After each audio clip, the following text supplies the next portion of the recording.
Queridos hermanos obispos, queridos sacerdotes, diáconos, consagradas, consagrados, seminaristas, queridos agentes pastorales, hermanas y hermanos, boa tarde.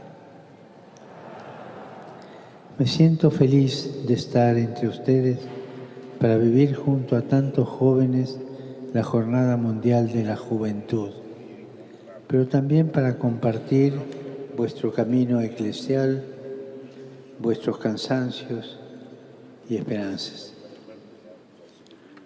Agradezco a Monseñor José Ornelas Carvalho las palabras que me ha dirigido.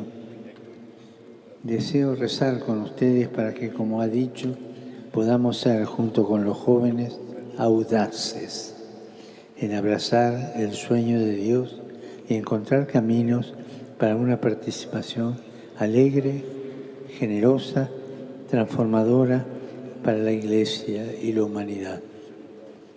Y esto no es chiste, es un programa. Me rodea la belleza de este país, tierra de paso entre el pasado y el futuro, lugar de antiguas tradiciones y grandes cambios, adornado por valles exuberantes, playas doradas, que se asoman a la hermosura sin límite del océano que bordea Portugal. Esto me evoca el entorno de la llamada de Jesús a los primeros discípulos a orillas del mar de Galilea. Quisiera detenerme en esta llamada que pone de manifiesto lo que acabamos de escuchar en la lectura breve de Vísperas. El Señor nos ha salvado, nos ha llamado no por nuestras obras, sino por su gracia. Esto sucedió en la vida de los primeros discípulos, cuando Jesús, pasando, vio 2 barcas junto a la orilla del lago.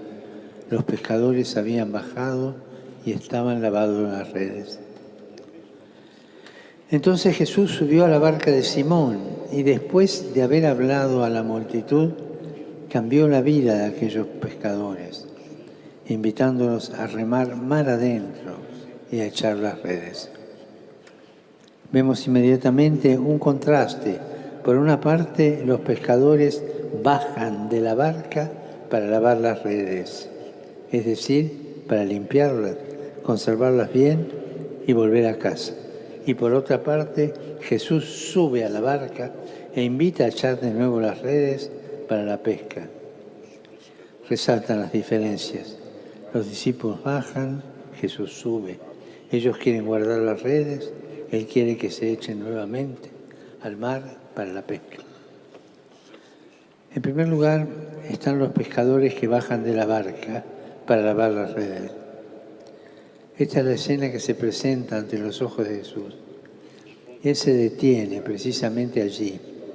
Hacía poco que había comenzado su predicación en la sinagoga de Nazaret, pero sus compatriotas lo habían empujado fuera de la ciudad e incluso habían intentado matarlo. Entonces él salió del lugar sagrado y comenzó a predicar la palabra entre la gente, en las calles donde las mujeres y los hombres de su tiempo se afanaban cada día. A Cristo lo que le interesa es llevar la cercanía de Dios,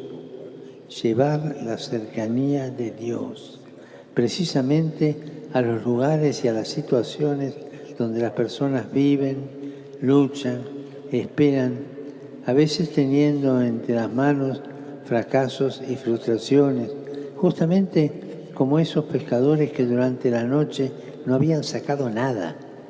Jesús mira con ternura a Simón y también a sus compañeros que, cansados, amargados, lavan sus redes, realizando un gesto repetitivo, automático, pero también lleno de fatiga y de resignación. No quedaba más que volver a casa con las manos vacías.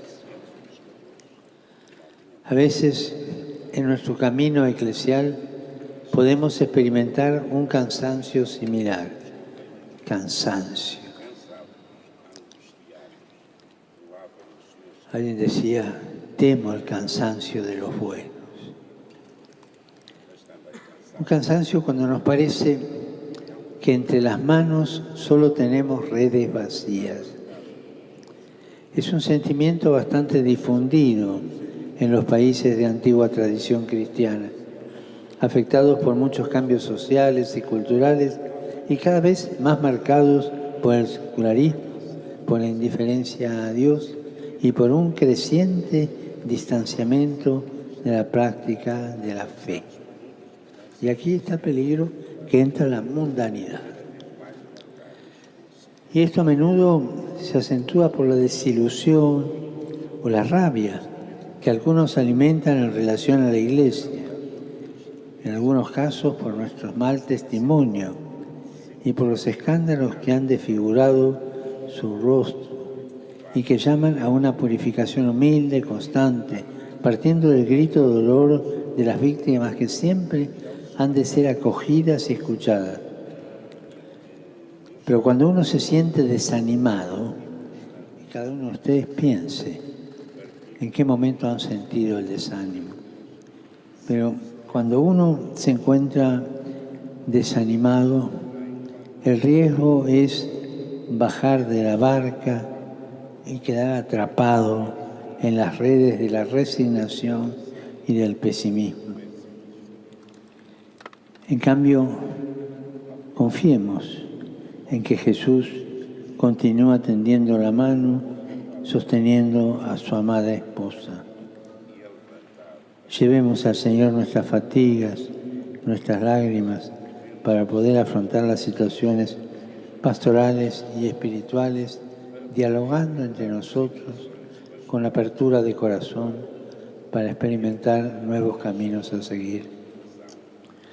Cuando estamos desanimados, consciente o no del todo consciente, nos jubilamos del celo apostólico y lo vamos perdiendo y nos transformamos en funcionarios de lo sagrado. Y es muy triste cuando una persona que ha consagrado su vida a Dios se transforma en funcionario, en mero administrador de las cosas. Es muy triste. En efecto, apenas los apóstoles bajan a lavar los instrumentos utilizados, Jesús sube a la barca y luego los invita a echar nuevamente en las redes. El momento del desánimo, el momento de la jubilación, dejemos que Jesús suba a la barca de nuevo, con la ilusión del primer tiempo, esa ilusión que debe ser revivida, reconquistada, reeditada.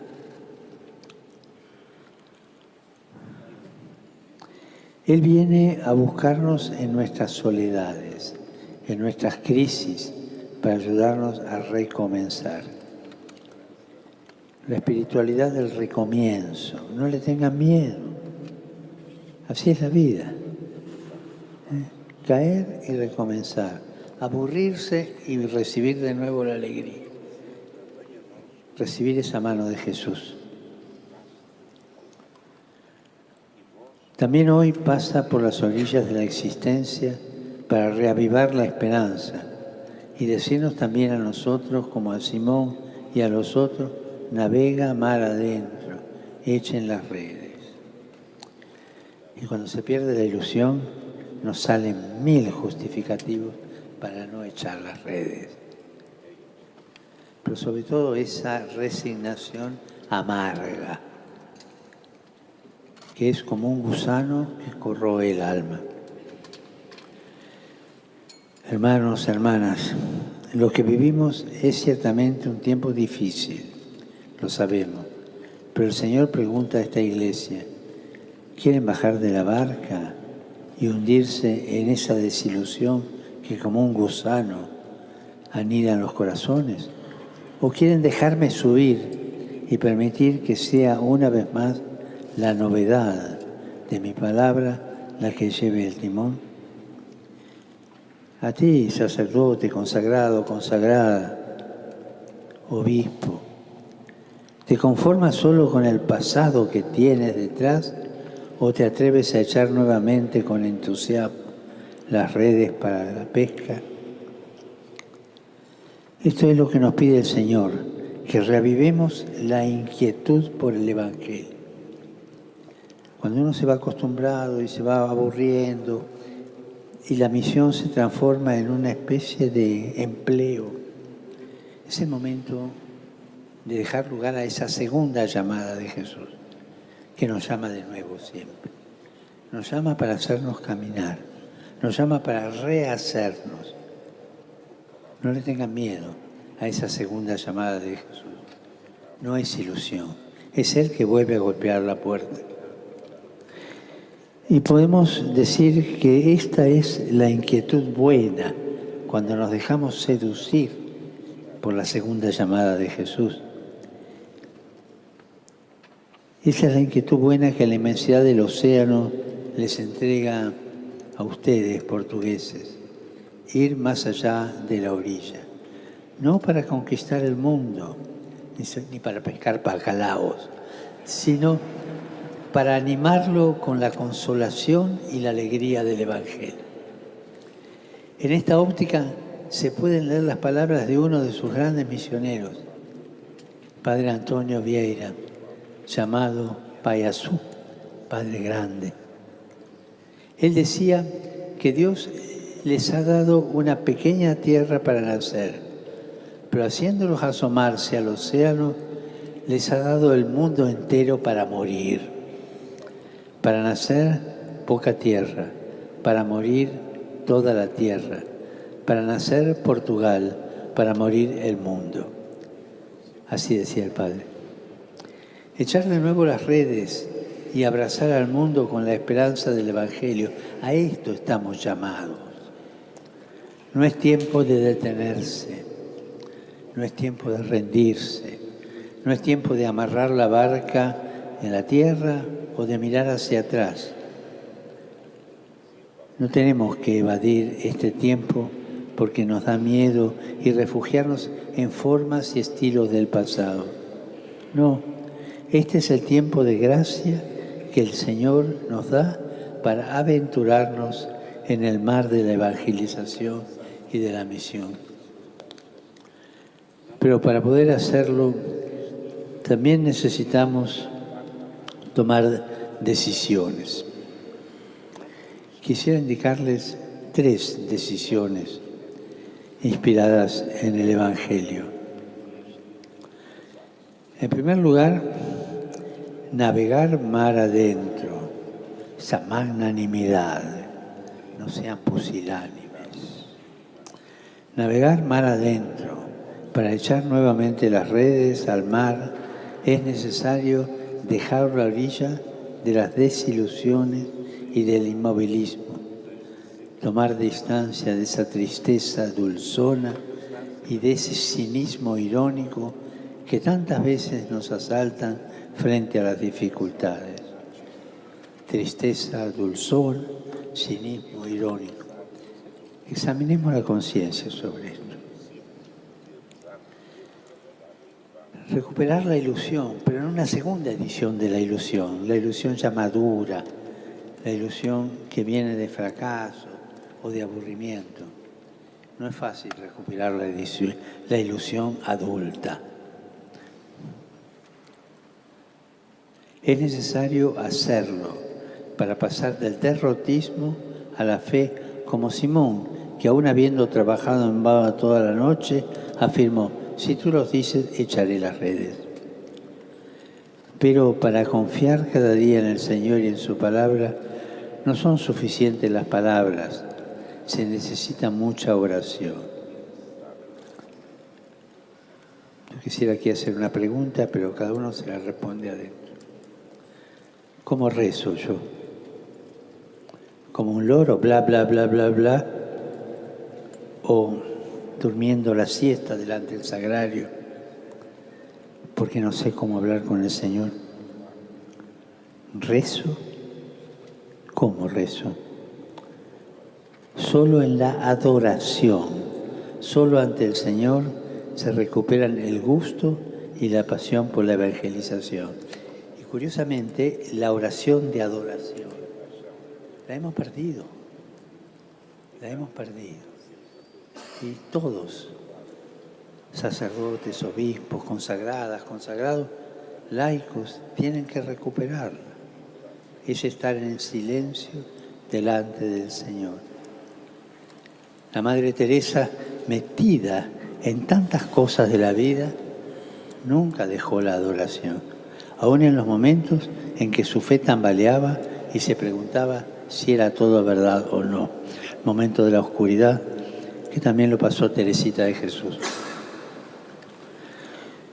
Entonces, en la oración se supera la tentación de llevar adelante una pastoral de la nostalgia y de los lamentos.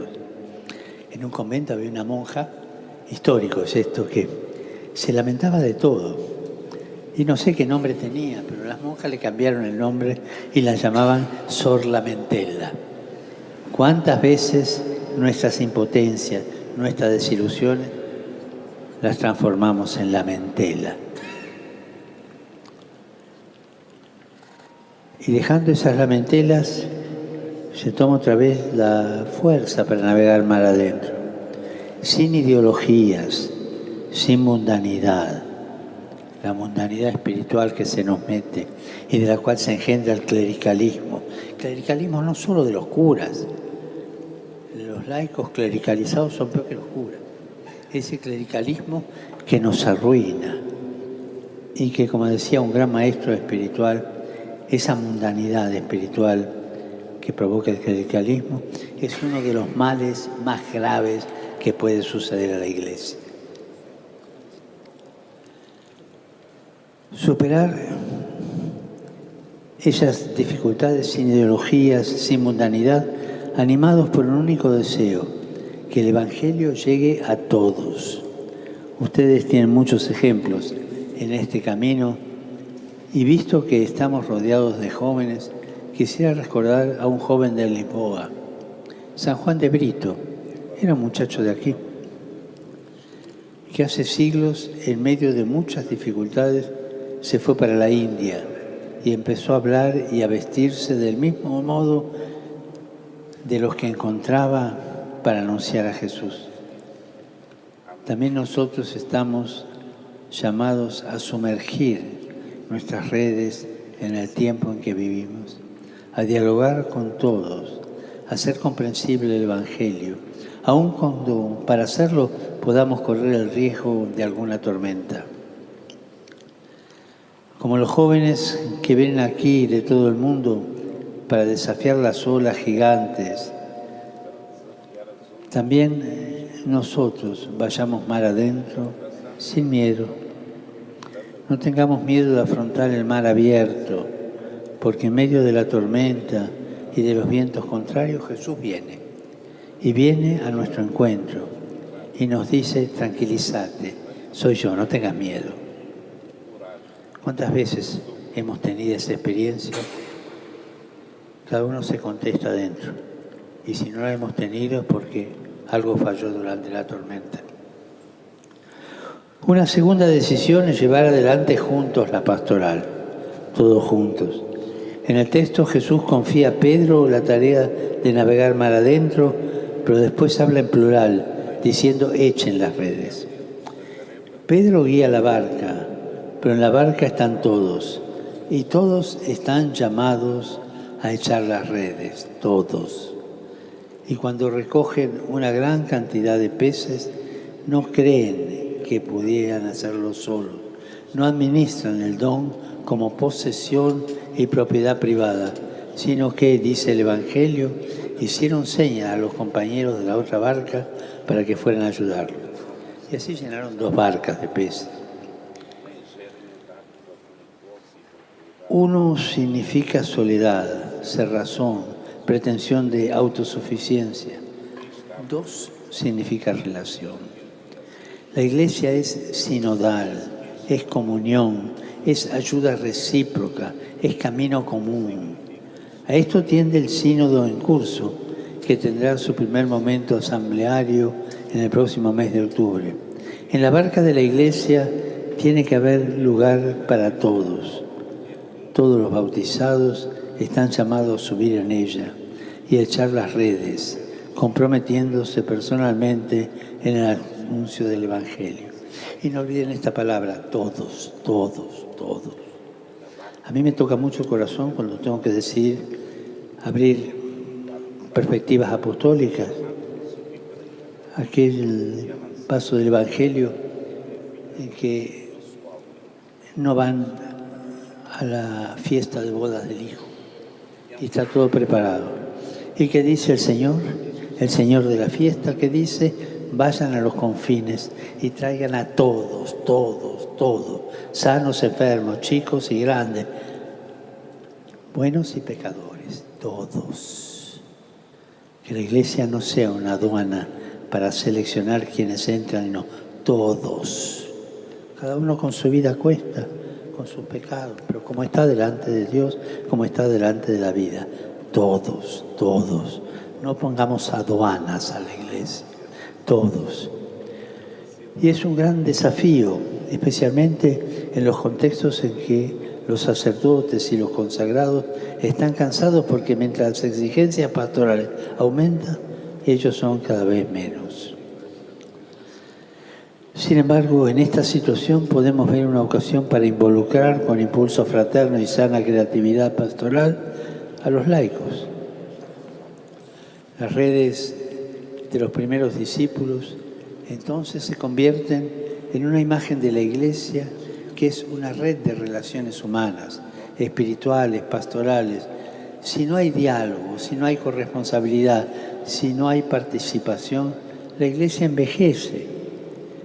Entonces tenemos esos agentes de pastoral que parecen más bien patrones de estancia y no coordinadores de grupos de iglesia.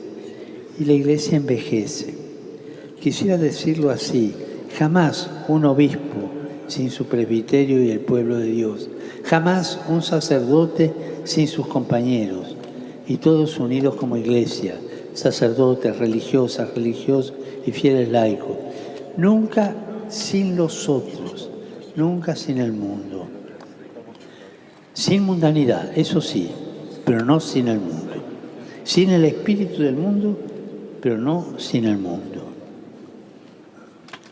En la iglesia nos ayudamos, nos sostenemos mutuamente y estamos llamados a difundir también fuera un clima constructivo de fraternidad.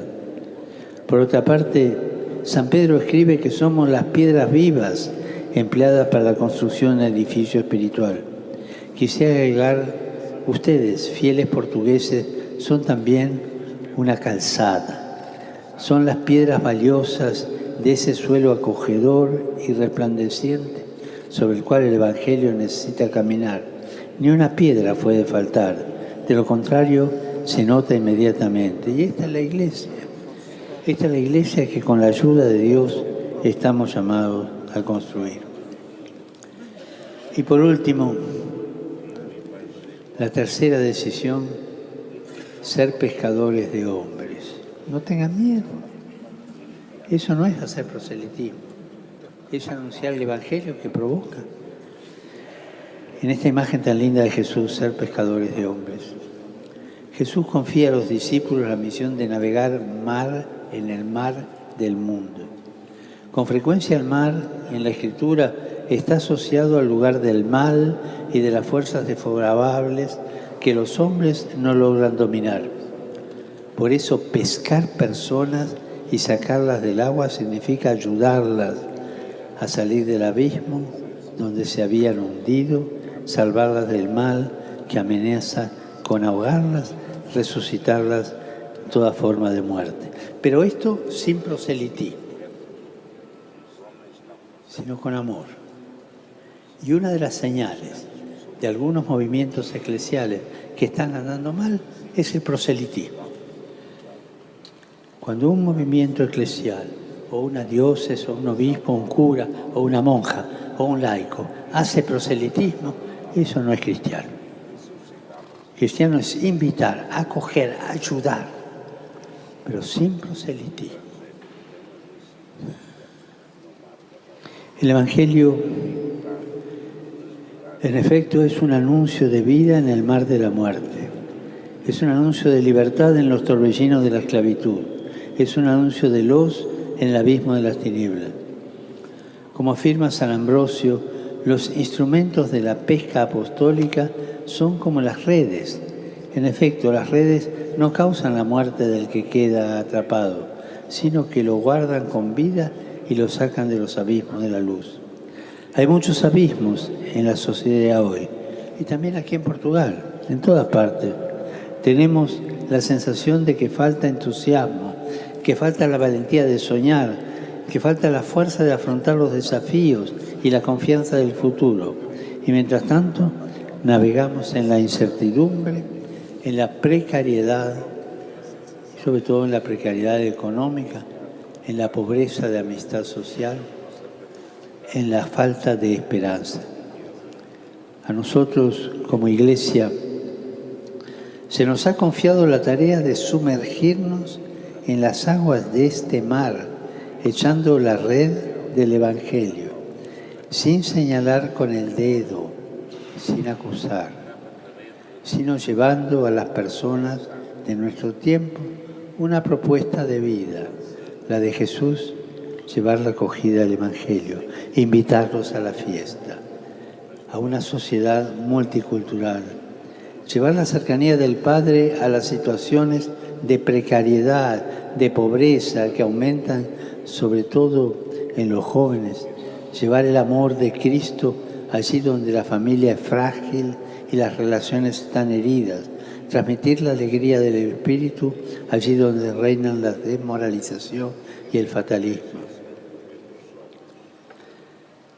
Uno de vuestros poetas escribió: para llegar al infinito, y creo que se puede llegar allí, es preciso que tengamos un puerto, uno solo, firme, y a partir de él a lo indefinido. Soñamos la Iglesia portuguesa como un puerto seguro para quienes afrontan las travesías, los naufragios y las tormentas de la vida. Queridos hermanos y hermanas, a todos, laicos, religiosos, religiosas, sacerdotes, obispos, a todos,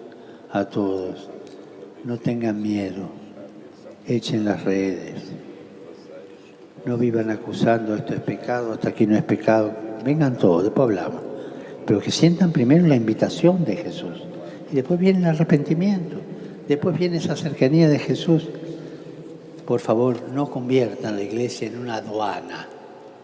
Acá se entra los justos, los que están bien casados, todo. Y afuera todos los demás. No, la Iglesia no es eso. Justos y pecadores, buenos y malos, todos. Y después que el Señor nos ayude a arreglar ese asunto. Pero todos. Les agradezco de corazón, hermanas y hermanos, esta escucha, que por ahí fue aburrida.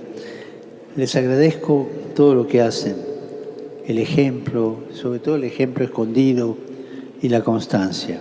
Ese levantarse todos los días para empezar de nuevo o para continuar lo empezado. Como dicen ustedes, muy obrigado, porque lo que hacen...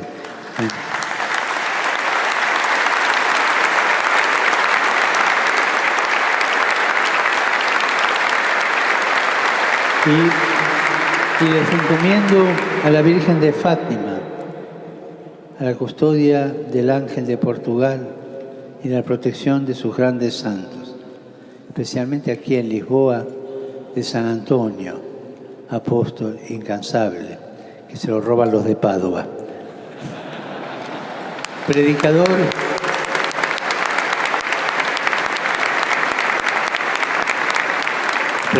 inspirado, discípulo del Evangelio, atiende a los males de la sociedad y él era lleno de compasión por los pobres. Que San Antonio interceda por ustedes y los alcance la alegría de una nueva pesca milagrosa. Después me cuentan. Y por favor, no se olviden de rezar por mí. Gracias.